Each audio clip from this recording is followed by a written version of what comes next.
할렐루야. 사랑하는 성도 여러분, 오늘은요 이 성찬 그리고 감사에 대한 주제를 가지고 함께 좀 말씀을 나누고자 합니다.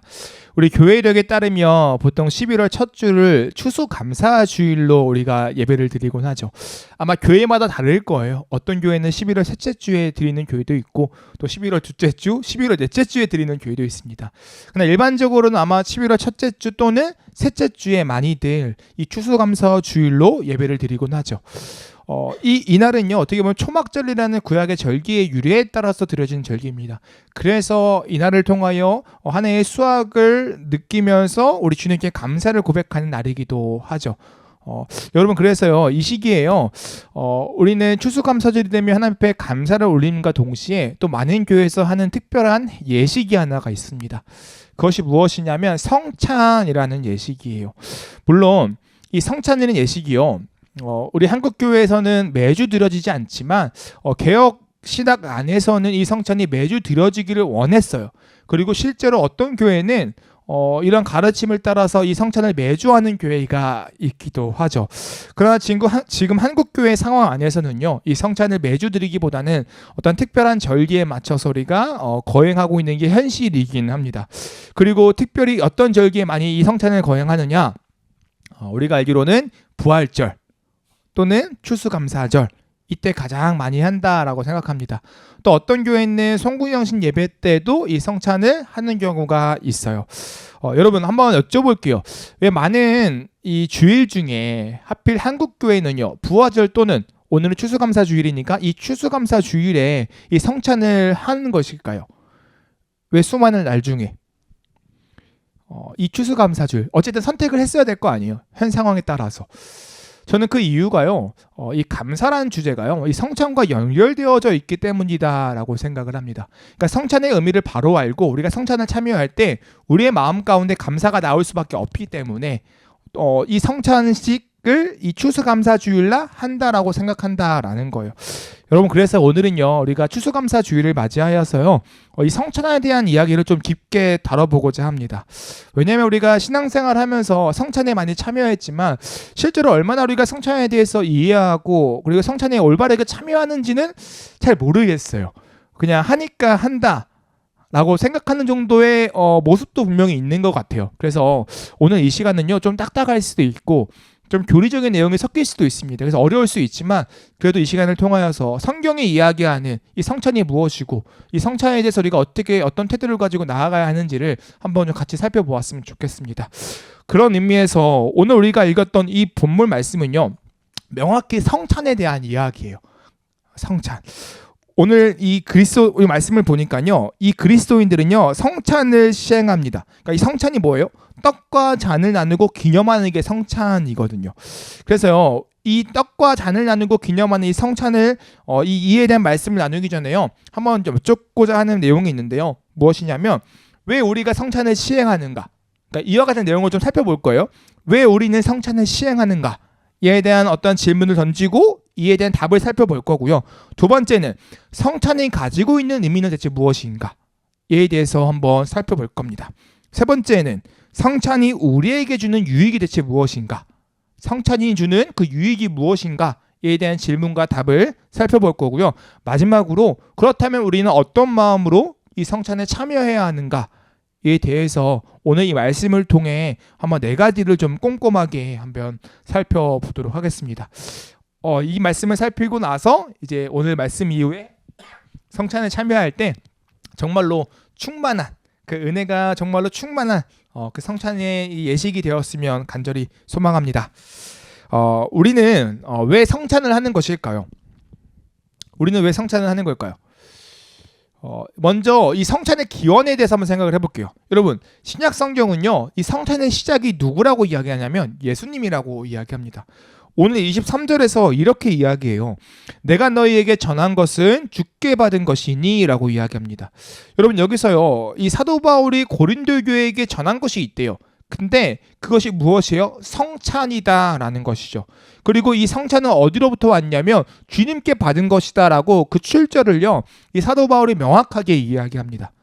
여러분, 그래서 이 성찬은요 주님께서 주신 예식이다 라는 거예요. 그래서 오늘 읽지는 않았지만요. 그 앞에 절, 그 20절에는요. 이 성찬은 이렇게 표현하기도 합니다. 제가 한번 읽어드릴게요. 그런즉 너희가 함께 모여서 주의 만찬을 먹을 수 없으니라고 이야기해요. 주의 만찬.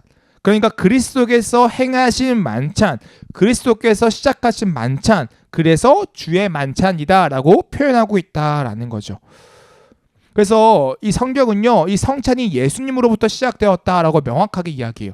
뿐만 아니라 이 성찬이 언제 시작되었는지도 이야기합니다. 뭐라고 이야기하냐면 23절에 주께서 잡히시던 밤에 라고 이야기해요. 그러니까 주께서 잡히시던 날 밤에 라고 이야기합니다. 즉 십자가에 돌아가시기 그 3일 전에 그 예수님께서 제자들과 시행하셨던 그 만찬이 곧 성찬이고 이게 주의 만찬이었다라고 이야기한다라는 거죠. 여기서 우리가 한번 생각해 볼 것은 이것이에요. 분명히 이 성찬은요 예수님이 행하신 것입니다. 그런데 우리가 여기서 궁금한 것은 왜 예수님이 행하신 성찬이 그 시대로 끝나지 아니하고 2000년이 지나서 여전히 오늘날 우리 교회 가운데에 이 성찬이 거행되고 있느냐라는 거예요. 왜 우리는 이 성찬을 해야 하냐라는 것이죠. 먼저요, 성경은 그 이유에 대해서 말씀하시기를 예수님의 그 제자들이 그 성찬을 계속적으로 시행하고 있음을 기록하고 있다라는 거예요. 그러니까 교회가 성찬을 하고 있는 모습을 성경에 기록하고 있다라는 거죠. 그것이 오늘 말씀에서 분명히 드러나요. 23절에 고린도 교회에게 전한 게 뭐예요? 만찬, 주의 만찬, 성찬이라는 것이죠. 그래서 성찬에 끊긴 것이 아니라 그 예수님께서 명하신 그 성찬이 그 교회 안에서 전통적으로 계속적으로 시행되어졌음을 성경은 기록하고 있다라는 거죠. 여러분 또요, 그 근거가요 26절에 이렇게 이야기가 나오는데요. 26절에 이렇게 이야기합니다.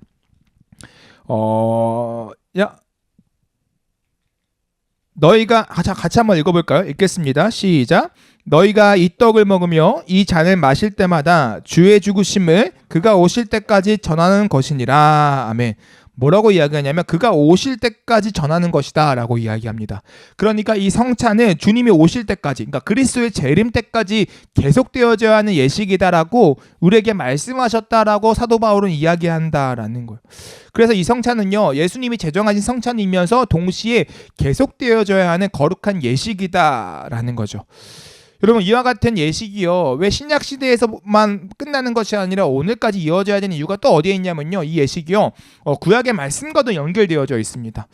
여러분 구약 시대에요 우리가 지난번에 할례에 대해서 배웠죠. 이 할례가 뭐하고 연결된다고 했죠? 신약 시대에 와서 세례와 연결된다라고 우리는 이야기했습니다. 동일합니다. 여러분 이 오늘날의 이 성찬은요 구약 시대에 행했던 유월절과 매우 관련이 있어요. 그러니까 유월절이 연계되어서 시행되어진 게 바로 이 성찬이다라는 거예요. 그러니까 이 성찬은요 구약의 유월절을 지시하고 예수님의 그 말씀과 그 명령에 따라 성찬으로 교체되었다라는 것이죠. 여러분 그래서요 이 역사, 그러니까 이 연속성이 있기 때문에 우리가 성찬을 계속적으로 시행하고 거행한다라는 거예요. 또요 사도 바울은요 그리스도께서 이 성찬을 시행하실 때 하셨던 말씀을 기록하는데요, 그게 24절과 25절 말씀입니다. 우리 24절과 25절 읽어보겠습니다. 읽겠습니다. 시작. 축사하시고 떼어 이르시되 이것은 너희를 위하여 내 몸이니 이것을 행하여 나를 기념하라 하시고, 25절이요. 식후에 또한 그와 같이 잔을 가지시고 이르시되 이 잔은 내 피로 세운 새 언약이니 이것을 행하여 마실 때마다 나를 기념하라 하셨으니. 아멘. 이 24절과 25절 말씀, 그러니까 떡을 떼고 잔을 나눌 때 반복적으로 하시는 말씀이 있어요. 그것이 무엇이냐면 이것을 행하여 기념하라라는 말씀이시죠. 그러니까 무슨 말이냐면 그리스도께서는요 이 성찬을 계속해서 행할 것을 의도하시고 이 성찬을 제정하셨다라는 거예요. 그래서 교회 공동체는요 그리스도께서 십자가에 죽으시고 부활하시고 다시 그분께서 이 땅 가운데 오실 때까지 계속해서 이 성찬을 시행해야 한다라는 거예요. 그래서 오늘날에도 예수님께서 제정하신, 그리스도께서 베푸신 그 주의 만찬, 이 성찬을요 우리가 계속적으로 시행한다라는 거죠. 성찬을 하는 이유가 여기에 있다라는 거예요. 그래서 우리가 왜 성찬을 해야 합니까? 라는 그 질문에 대한 답이 이 말씀을 통해서 이제 이루어진 거죠. 첫 번째 질문은 이제 이게 끝이에요. 그럼 두 번째 질문을 가보겠습니다. 그렇다면 우리는 계속해서 이처럼 성찬을 시행하는데 이 성찬이 가지는 그 의미가 대체 뭐냐라는 거예요. 그러니까 성찬하는 걸 알겠어. 근데 이 성찬이 뭔데? 라는 것이죠. 여러분, 우리는요 오늘날 이 성찬이 무엇인지 모른 채 참여하는 경우가 많습니다. 그리고 알아도요 어렴풋이 알고 참여하는 경우가 많아요. 그래서 오늘은요 이 성찬이 가진 의미가 무엇인지를 잘 아는 것이 정말 중요하다고 생각합니다. 그래야 주님께서 우리에게 허락하신 이 성찬을 잘 이해함으로 참여할 수 있기 때문이에요. 여러분, 이 성찬이 무엇인지를 이해하기 위해선 이 성찬이 실제로 제정되었던, 예수님이 베풀었던 그 주의 만찬이 행해졌던 그 시기가 언제인지 알아야 되거든요. 그 시기가 언제냐면 우리 구약 시대에 아까 뭐와 연결된다고 했었죠? 유월절. 그러니까 예수님께서 실제로 이 주의 만찬을 제정하셨던 그 시기가 언제냐? 유월절이에요. 유월절 만찬 때 이 주의 만찬이 제정되었다라는 거죠. 여러분, 이 유월절은요 이스라엘이 그 애굽에서 출애굽했던 그 사건과 연계된 절기입니다. 이 애굽 왕 바로가요 이스라엘 백성들을 내보내고 싶지 않아 했죠. 그래서 하나님께서 그 애굽 땅에 재앙을 내리셨어요. 그 중에 10번째 재앙, 장자의 죽음을 내리실 때 하나님께서 어린 양을 잡아서 그 피를 바르는 짐은 죽음이 넘어가게 하신다라고 하셨고, 그리고 잡은 그 양고기와 쓴 나물과 무교병을 가지고 너희는 먹어라 라고 말씀하셨던 그 절기가 바로 유월절 절기였다라는 거예요. 여러분, 그리고요 이스라엘 백성들은 그 구약의 말씀을 따라 계속적으로 예수님 시대까지 뭘 행하고 있어요? 유월절을 행하고 있어요. 물론 중간중간 행하지 않을 때도 있었어. 그러나 계속적으로 행하고 지금 있는 모습이 여기에 드러난다라는 거예요. 그리고 지금 예수님도 이 밤에 제자들과 함께 이 유월절 만찬을 시행하고 계셨다라는 것이죠. 그리고 예수님은요 의도적으로 이 유월절이 가진 이 의미를요 자신과 연관시켜서 이 만찬을 시행하신다라는 거예요. 그냥 떡을 주고 그냥 잔을 나눠주시는 것이 아니라 자신이 행하실 그 사역을 가지고 그거와 연계해서 이 주의 만찬을 제정하셨다라는 거예요. 그게요 24절의 말씀이 이렇게 등장합니다. 우리 24절 말씀 한번 읽어볼게요. 읽겠습니다. 시작.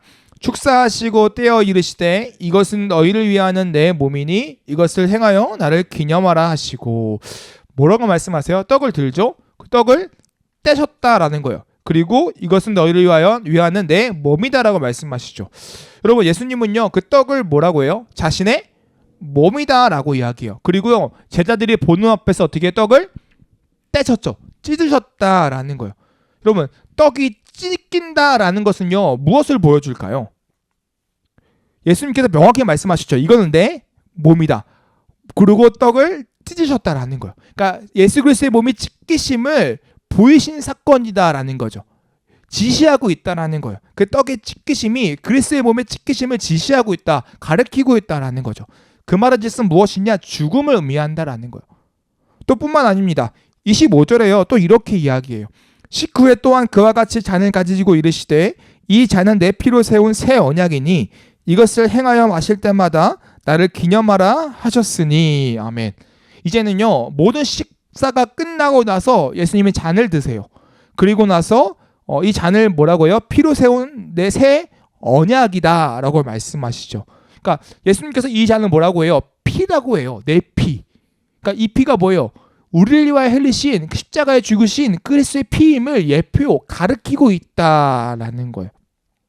그래서요 우리 고린도전서가 아니라 이 예수님의 이 성만찬, 이 주의 만찬을 기록한 복음서 중에 이 마태복음 26장 28절에서는요 이 피의 목적에 대해서 더 명료하게 설명하고 있습니다. 이렇게 이야기해요. 이것은 죄사함을 얻게 하려고 많은 사람을 위하여 흘리는 바 나의 피 곧 언약의 피니라. 아멘.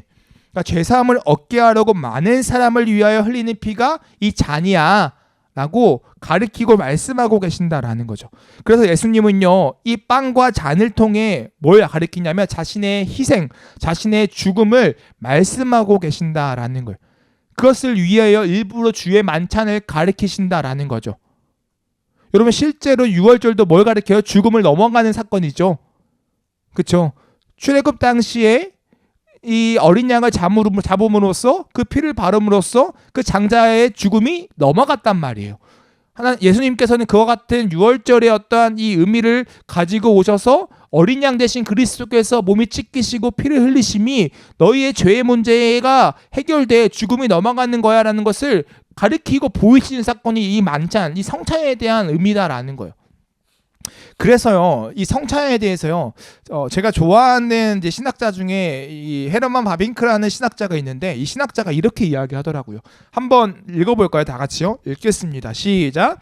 성찬은 예수가 행하는 상징적인 행위이며 그가 제정한 영적 식사다. 그렇게 성찬의 모든 표시들, 행위들과 말들은 우리의 믿음이 우리 구원의 유일한 근거로서 십자가상의 예수 그리스도의 희생을 향하도록 지시한다. 어떤 말인지 아시겠죠?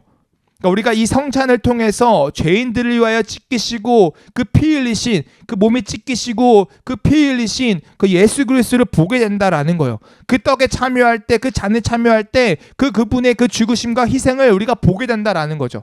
그것을 위하여 그리스도께서 성찬을 제정하셨다라는 거예요. 여러분, 그래서 이 성찬은요, 곧 예수님께서 우리를 위해 십자가 죽으시고 부활하셨다. 그리고 우리가 그를 믿음으로 말미암아 구원받았다라는 그 은혜 언약을 보게끔 한다라는 거예요. 그리고 그 은혜 언약에 내가 참여했습니다라는 고백이 되게끔 한다라는 거죠. 성찬을 통해 그것이 드러나고 성찬을 통해 그것이 확증된다라는 거예요. 우리가 할례에 대해서 배웠기 때문에 제가 이렇게 이야기한 거예요. 왜냐하면 성례는 모든 뭐예요? 말씀에 인이자 표이자 인이라고 했죠. 그것을 가리키고 확증과 보증서의 역할을 가지고 있다라고 했잖아. 성찬도 마찬가지다라는 거예요. 이게 성찬이라는 거예요. 그러면 이제 성찬에 대해서 알았어요. 그러면 이 성찬이 주는 유익이 대체 무엇일까요? 성찬이 우리가 이 성찬에 참여할 때 저와 여러분들에게 실제적으로 어떤 일이 일어나냐는 거예요. 성찬에 참여할 때.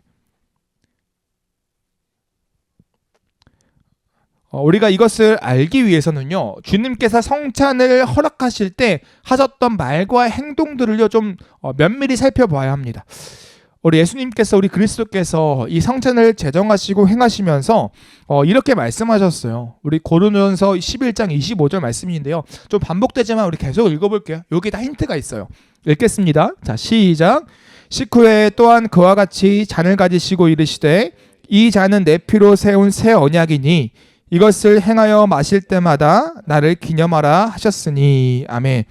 여러분, 여기서 예수님께서 잔을 가지시고 잔을 나누시고 마실 때 뭐라고 말씀하시냐면 이것을 행하여 나를 기념하라 라고 말씀하십니다. 여러분, 이게 정말 중요해요. 이것을 행하여 나를 기념하라.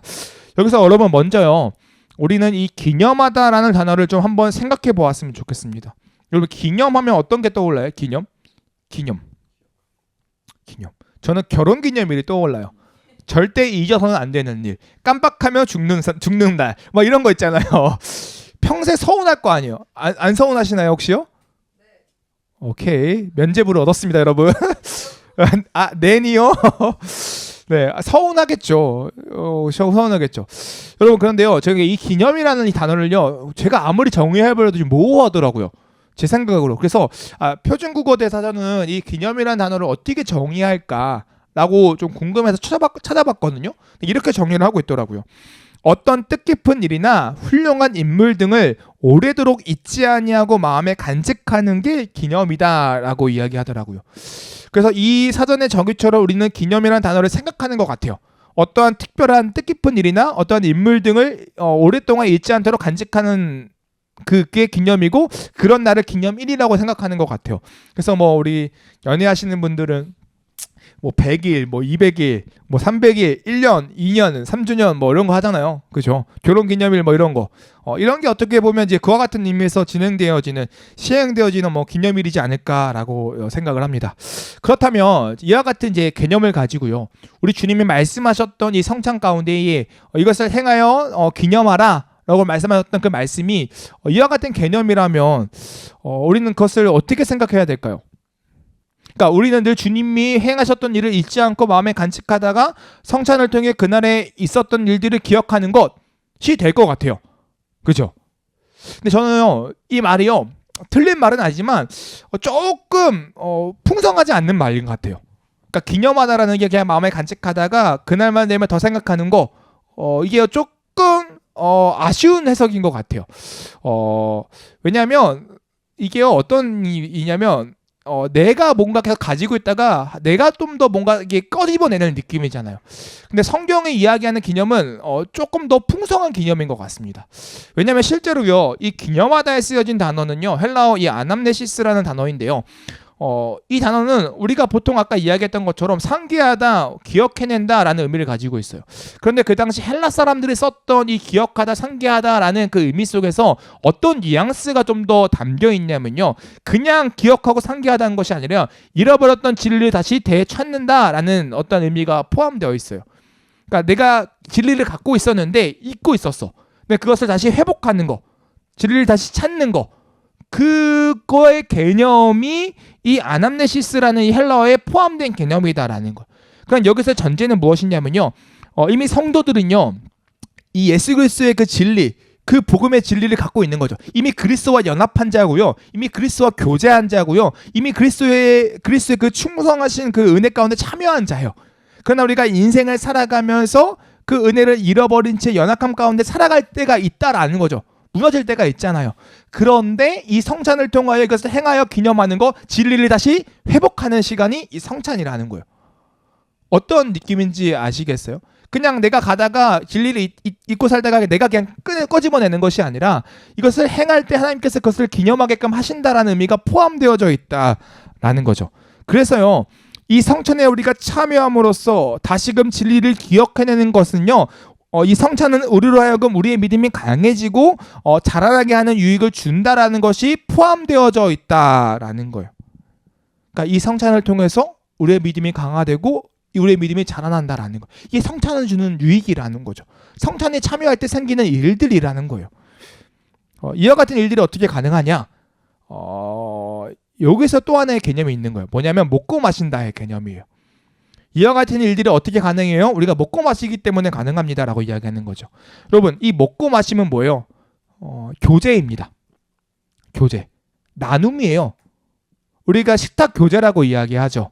그러니까 먹고 마심은 교제를 의미해요. 그러니까 우리가 그리스도의 이 몸, 떡과 그리스도의 피, 이 잔을 먹고 마심은 그리스도와 교제함, 그러니까 그리스도의 연합을 의미한다라는 거죠.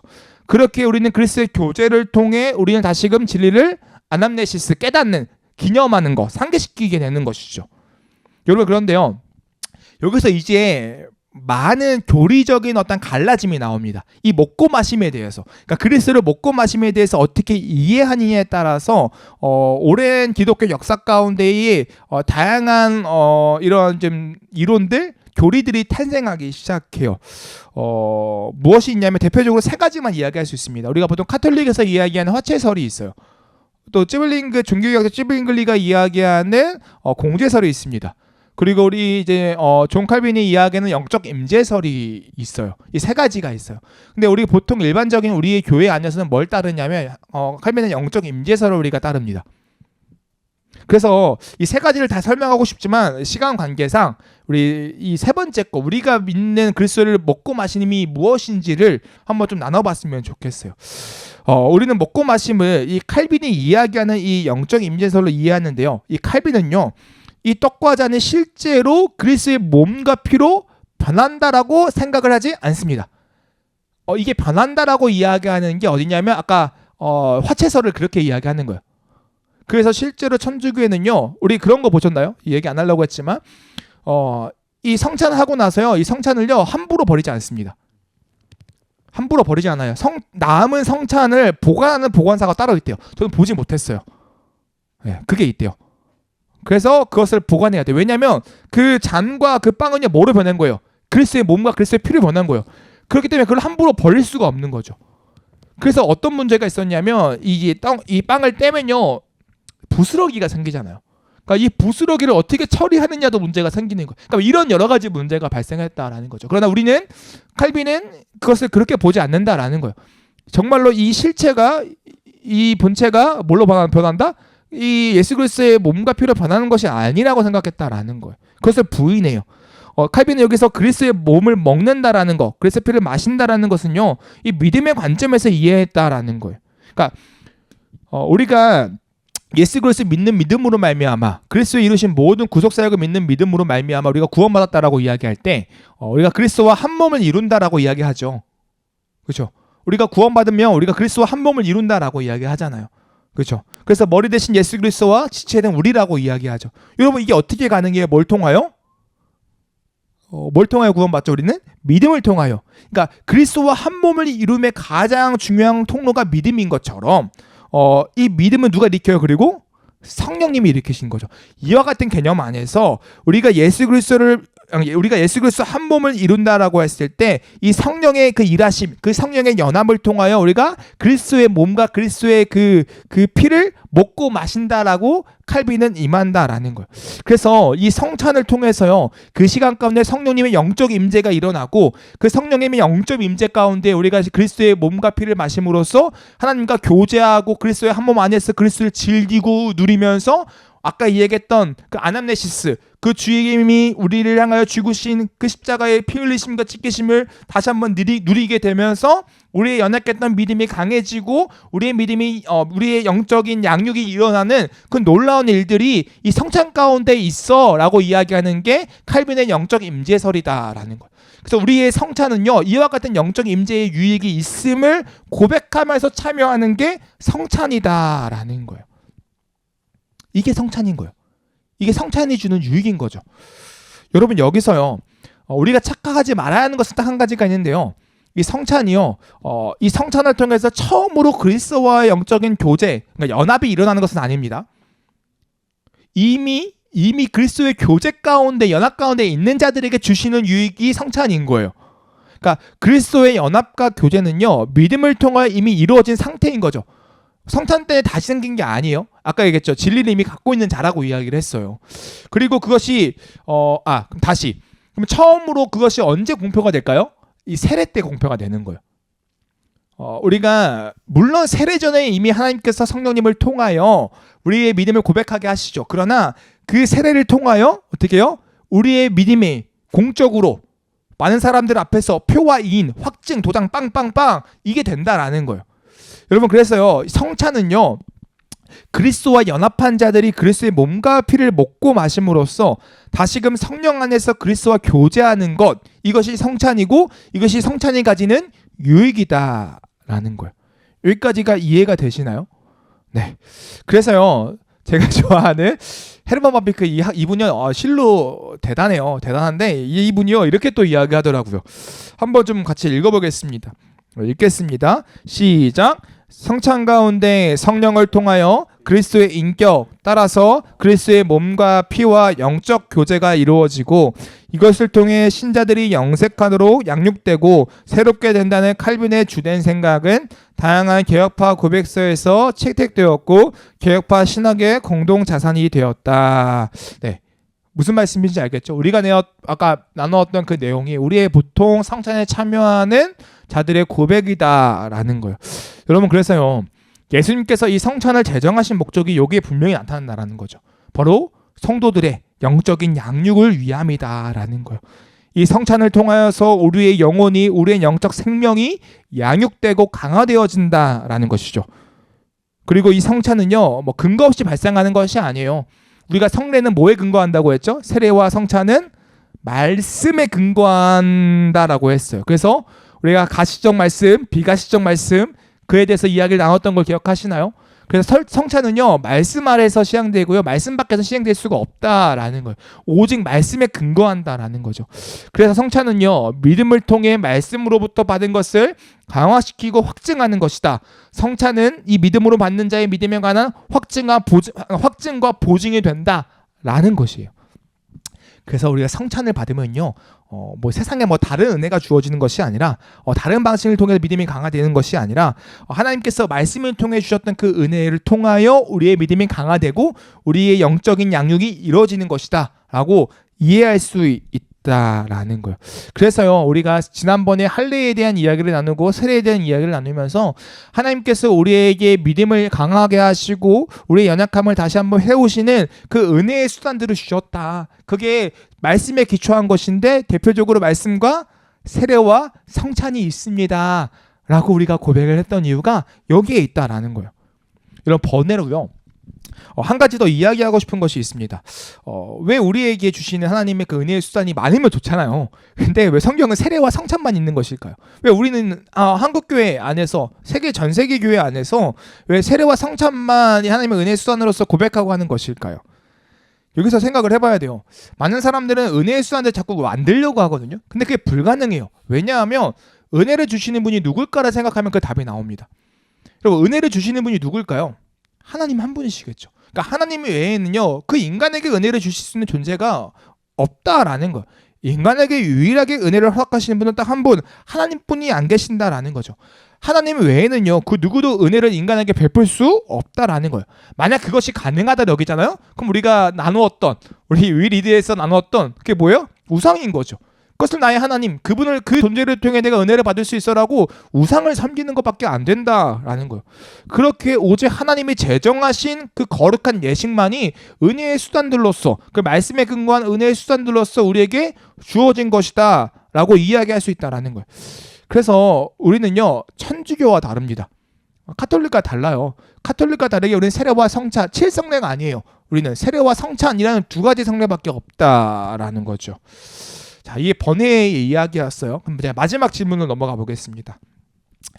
자, 그렇다면 이제 우리에게 주신 이 성찬을 참여할 때, 이제 성찬이 왜 현재 오늘날까지 진행되어지고, 또 이 성찬이 무엇이고, 또 이 성찬이 가진 유익함이 무엇인지 우리가 나누었죠. 그러면 이제 우리가 이 성찬을 참여할 때 우리는 어떤 마음으로 이 성찬에 참여해야 할까요? 누가 이 성찬에 참여할 수 있는가에 대한 이야기가 먼저 필요할 것 같아요. 어떤 자격을 가진 자가 이 성찬에 참여할 수 있는가? 여러분, 이 성찬은요, 먼저 말씀드리면 그리스도인들이 참여하는 거룩한 예식입니다. 그래서요, 우리 한국교회 안에서는요, 딱 명확히 조건이 걸려 있어요. 뭐라고 이야기하냐면 세례받은 자, 그렇죠? 세례받은 자만이 이 성찬에 참여할 수 있습니다라고 이야기해요. 그래서 한국교회 안에서 만 14세에 보통 세례를 받죠. 입교를 하거나요, 그렇죠? 그래서 만 14세가 되면 그때의 성찬 예식에 참여하는 게 우리 한국교회의 모습이다라는 거예요. 그럼 물어볼게요. 왜 세례받은 자들만이 이 성찬에 참여할 수 있는 것일까요? 이 세례의 의미에 대해서 우리가 생각을 해봐야 합니다. 여러분, 세례가 뭐예요? 성령님을 통하여 그리스도를 향한 믿음을 고백하고 또 그리스도와 한 몸 되었음을, 연합하였음을 표하고 인하는, 공적으로 선언하는 것이 뭐예요? 이 세례인 거예요. 그러니까 교회 안에서 세례를 받았다라는 것은 내가 그리스도 안에서 한 몸을 이루었습니다, 내가 그리스도를 통하여 구원받았습니다라는 공적인 선언이 된 자라는 거죠. 그러니까 믿음의 자녀로서 인정받은 자라는 거예요. 그러니까 그리스도인이라고 선언받은 자라는 거죠. 성찬은 그리스도만 참여할 수 있고, 그리스도인의 그 표와 인이 뭐예요? 세례이기 때문에 쉽게 세례받은 자들만이 성찬에 참여할 수 있습니다라고 이야기하는 거예요. 그러면 이제 좀 더 원론적으로 돌아와서, 그러면요, 왜 그리스도인만 참여해야 돼요? 예비 그리스도인들은 안 됩니까? 라고 물을 수 있잖아요. 여러분, 성찬의 목적을 생각해 봐야 합니다. 우리가 앞에 성찬이 무엇인지를 우리가 살펴봤을 때, 성찬은 뭐예요? 그때 처음 그리스도와 연합한 것이 아니라 이미 그리스도와 연합한 자에게 주신 하나님의 은혜의 수단이라고 이야기했어요. 그러니까 성찬의 목적이요, 어떻게 영적인 양육을 위하여 제정된 목적을 가지고 있다라는 거죠. 그래서 주님께서 이 성찬을 제정하실 때 이 성도들, 곧 교회에게 준 자산이며 따라서 믿음의 자녀들만이 누릴 수 있는 자산으로서 성찬을 주셨다라는 거예요. 그래서 이 성찬은요, 누구만 참여할 수 있다? 그리스도인들, 세례받은 자들만이 참여할 수 있다라는 거예요. 그래서 우리가 누군가를 소외시키기 위함이 아니라, 우리끼리의 잔치를 베풀기 위함이 아니라, 이 성찬이 가진 의미와 유익함이 거기에 있기에 주님이 말씀하신 그 말씀을 따라 우리는 성찬을 거행한다라는 거예요. 그래서 이 성찬을 받지 아니하는, 아직 그리스도를 나의 구주로 고백하지 아니한 분들은 성찬을 받으면 안 된다라는 거죠. 그리고 오히려 더 소망하는 것은 성찬을 받는 모습을 통하여 그분들이 이 거룩한 예식에 대한 궁금증이 생기고, 또 그리스도의 복음에 대한 궁금증이 생겨서 또 그리스도 안에서 믿음을 고백하고 세례를 받고 성찬에 참여한다면 그것이 너무나 복된 일이다라는 거예요. 자, 어쨌든 성찬에 참여할 수 있는 자격에 대해서 이야기했고요. 그러면 이제 이 자격을 가진 자들이 있잖아요. 우리들, 성도된 우리들. 그렇다면 이 성도된 우리들은요, 어떤 마음을 가지고 이 성찬에 참여해야 할까요? 여러분, 예수님께서요, 성찬을 제정하실 때 하신 말씀이 있습니다. 뭐냐면 받아 먹으라, 그리고 마시라라고 이야기하는 거예요.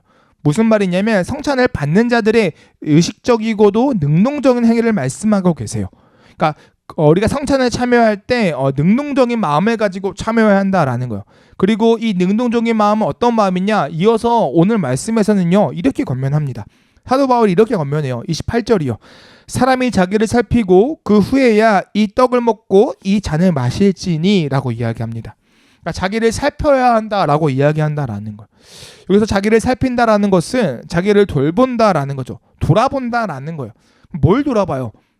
성경에서 이야기하는 돌아보면 자신의 죄됨이에요.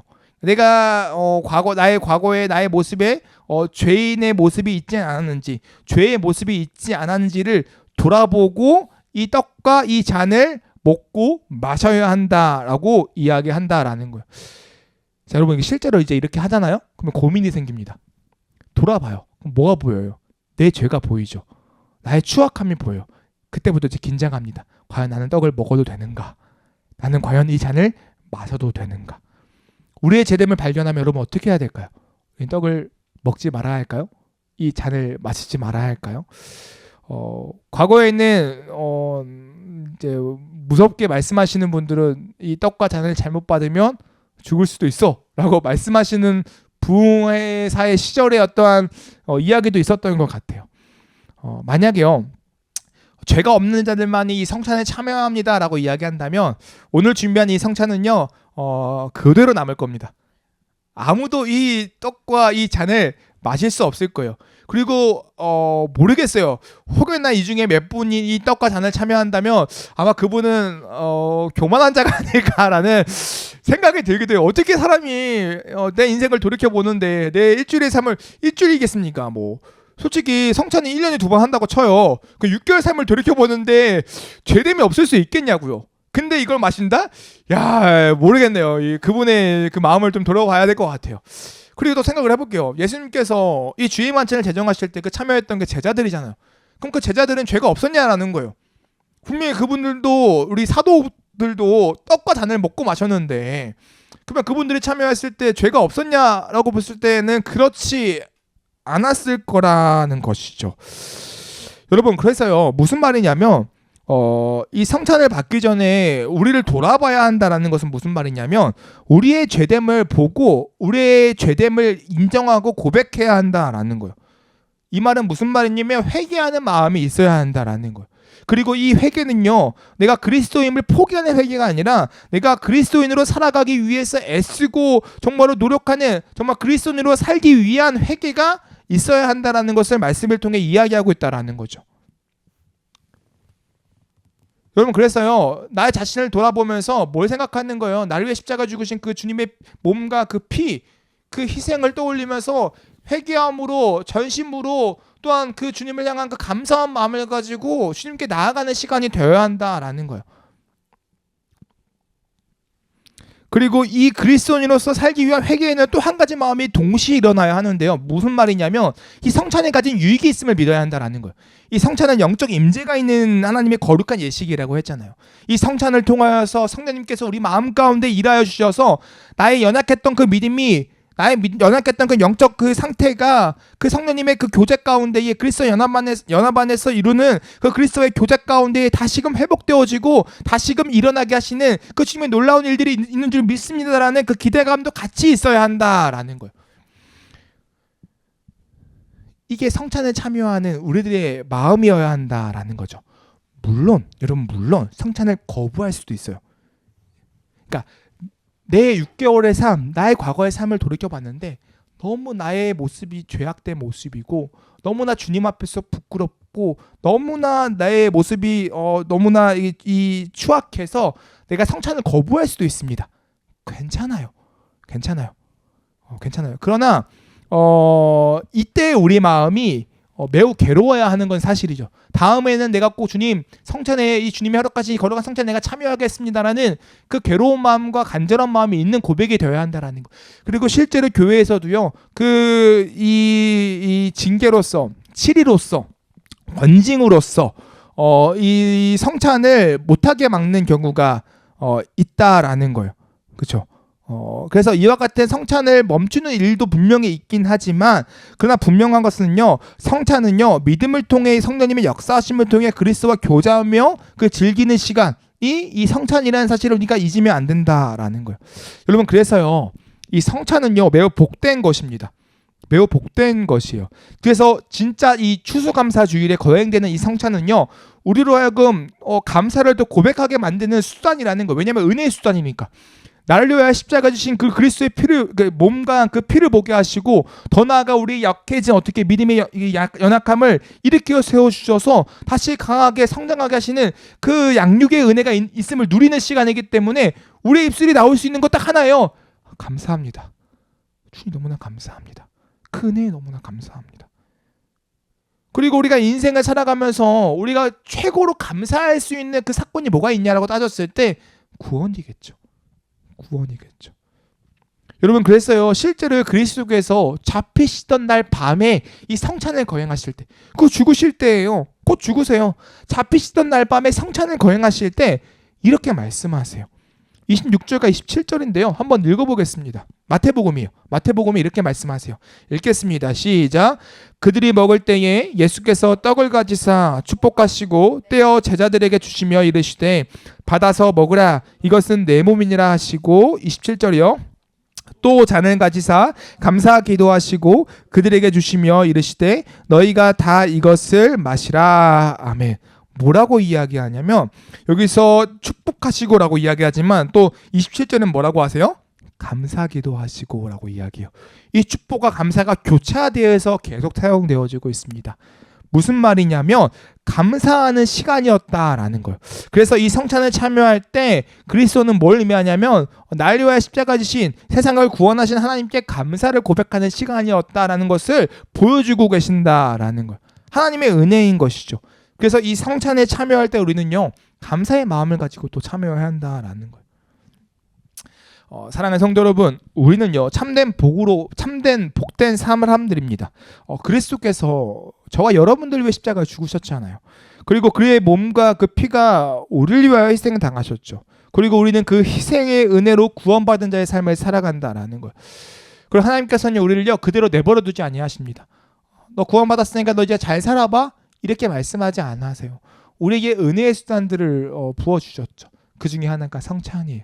이 성찬을 통해서 우리의 잃어버렸던 그 믿음의 그 강함이 이 성찬을 통해서 또 그분의 그 몸과 그 피를 먹고 마심으로 성령님이 일하여 주셔서 그 영적인 임재 가운데에 그 성령님의 교통하심 가운데에 그리스도와 교제하고 정말로 우리가 주님을 처음 만났던 그 알 수 없었던 그 주님의 놀라운 일하심이 성찬 가운데 동일하게 역사하셔서 이 성찬에서 우리의 믿음이 다시금 회복되어지고 이 성찬에서 우리의 믿음이 다시금 강해지고 우리가 점점 더 주님을 닮아가는 일들로 자라나는 그 은혜가 이 성찬 가운데 있다라고 우리에게 말씀하신다라는 거. 그 성령님의 영적 임재가 일어난다라는 거죠. 그래서 우리는 이 성찬은요 우리에게 감사의 고백인 거예요. 이 성찬을 통해 우리는 그리스도의 몸과 피를 기억하며 더 나아가 희미해진 그 복음, 그 진리를 다시금 또렷하게 기억하게 되고 그 성령님의 그 은혜 안에서 그리스도와 교제하며 그 믿음이 강화되는 은혜를 누린 사건이, 시간이, 거룩한 예식이 이 성찬이다 라는 거예요. 사랑하는 성도 여러분, 그래서 이 성찬은요 매우 우리에게 복된 예식입니다. 그래서 이 성찬이 저와 여러분들에게 정말 귀한 시간이 되었으면 좋겠어요. 이 성찬을 통하여 성령님께서 일하심을 믿음으로 나아가는 우리가 되었으면 좋겠습니다. 또 이 성찬에 나아갈 때 그냥 나아가지 마시고요. 정말 주님 앞에서 나를 돌아보는 시간, 회개하며 나아갔으면 좋겠어요. 그 회개가 마음의 안타까움과 마음의 그 찔림과 죄송함과 또 감사함과 복합적인 마음이 드는 회개일 거예요. 그러나 그것이요 내가 이래서 나는 그리스도인이 될 수 없어의 포기의 어떤 이 돌아봄이 아니라요 그리스도인을 살기 위한 돌아봄이 되었으면 좋겠습니다. 그래서 내가 이 떡과 이 잔을 나눔으로써 오늘도 이 시간에 성령님께서 임재하여 주셔서 주님을 더 닮아가게 하시겠구나 라는 그 놀라운 은혜의 수단이 이곳 가운데 있음을 기억하며 나아갔으면 좋겠습니다. 사랑하는 성도 여러분, 우리에게 성찬을 허락하신 그 우리 그리스도께 감사함으로 성찬에 참여하는 저와 여러분들 되셨으면 너무나 좋겠습니다.